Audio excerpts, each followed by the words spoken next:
ಮಂಗಳೂರಿನ ಕಾವೂರಿನಲ್ಲಿರುವ ಎಸ್ಟಿಪಿ ಲಿಮಿಟೆಡ್ನಲ್ಲಿ ದುಡಿಯುತ್ತಿರುವ ನೌಕರರು ತಮ್ಮ ವಿವಿಧ ಬೇಡಿಕೆಗಳನ್ನು ಈಡೇರಿಸುವಂತೆ ಆಗ್ರಹಿಸಿ ಪ್ರತಿಭಟನೆಯನ್ನ ನಡೆಸಿದರು.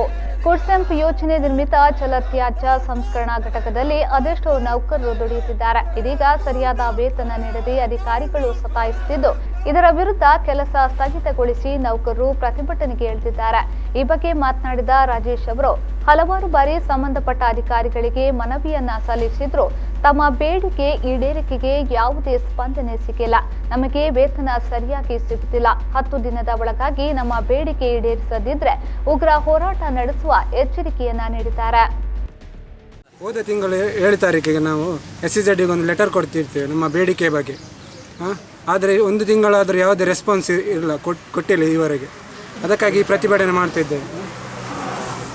10 ದಿನದಲ್ಲಿ ಅದಕ್ಕೆ ಉತ್ತರ ನೀಡ್ತಾರೆ ಎಂದು ಅವರು ಹೇಳಿದ್ದಾರೆ. ಆದರೆ ಸೂರ್ಯನಾರಾಯಣ ಈವರೆಗೆ ಯಾವುದೇ ರೆಸ್ಪಾನ್ಸ್ ಮಾಡಿಲ್ಲ.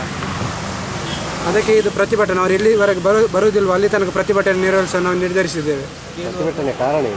ಪ್ರತಿಭಟನೆಗೆ ಕಾರಣ ಅಂದರೆ ಸಾರಲ್ಲಿ ಫ್ರಾಡ್ ಮಾಡ್ತಾ ಇದ್ದಾರೆ ಸರ್. ಅದರಲ್ಲಿ ಶೆಣೈ ನೇರವಾಗಿ ಭಾಗಿಯಾಗಿದ್ದಾರೆ. ಅದಕ್ಕೆ ಅವರ ವಿರುದ್ಧ ತನಿಖೆ ನಡೆಸಲು ನಾವು ಅಲ್ಲಿ ಮನವಿ ಮಾಡಿದ್ದೇವೆ. ಆದರೆ ಯಾವುದೇ ರೆಸ್ಪಾನ್ಸ್ ಇಲ್ಲ. 1 ತಿಂಗಳಿಂದ ಅದೇ ಉತ್ತರ ವೇತನದಲ್ಲಿ ಮತ್ತು ಯಾವುದೇ ಸೌಲಭ್ಯ ಇಲ್ಲ ನಮಗೆ ಸರ್. ಇದು ಗೊತ್ತಲ್ವ, ಡೈನೇಜ್ ಸೆಕ್ಷನಲ್ಲಿ ನಾವು ಇಷ್ಟು ಕೆಲಸ ಮಾಡ್ತಾ ಇದ್ದೇವೆ. ಆದರೆ ನಮಗೆ ಯಾವುದೇ ಇಲ್ಲ. ಹೊರಗುತ್ತಿಯಲ್ಲಿ ಕೊಟ್ಟೆಲ್ಲ ನಮಗೆ ಇದು ಮಾಡಿದ್ದಾರೆ. ಮೆಡಿಕಲ್ ಕೂಡ ಯಾವುದು ಕೂಡ ಇಲ್ಲ ಸರ್ ನಮಗೆ. ಒಂದು ಮನವಿ ಕೊಟ್ಟಿದ್ದೇವೆ. ಸಂಬಳದಲ್ಲಿ ಈ ಥರ ಇದಾಗಿದೆ. ನಮ್ಮ ಟೆಂಡರ್ ವಯಸ್ಸಲ್ಲಿ ಜಾಸ್ತಿ ಉಂಟು, ನಮಗೆ ಸಿಗ್ತಾ ಇಲ್ಲ ಅಷ್ಟು. ನಮಗೆ ಅಷ್ಟು ಬೇಕು. ಇವರು ಖಾಲಿ ಮಿನಿಮಮ್ ವೇಜಸ್ ಮಾತ್ರ ಹೇಳಿ ಕೊಡ್ತಿದ್ದಾರೆ ಅಷ್ಟೇ.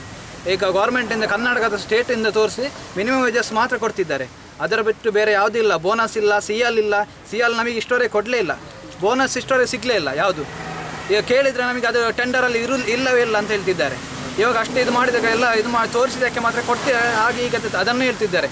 1 ತಿಂಗಳಾಯಿತು ನಾವು ಕೊಟ್ಟು, ತನಿಖೆ ಆಗ್ತಿದೆ ಅಂತ ಶೆಣೈ ಅವರ ಮೇಲೆ ನೇರವಾಗಿ ಆರೋಪ ಮಾಡಿದ್ದೇವೆ. ಆದರೂ ನಮಗೊಂದು ಎಂಥ ಅವರು ಇದು ಕೊಡೋದಿಲ್ಲ.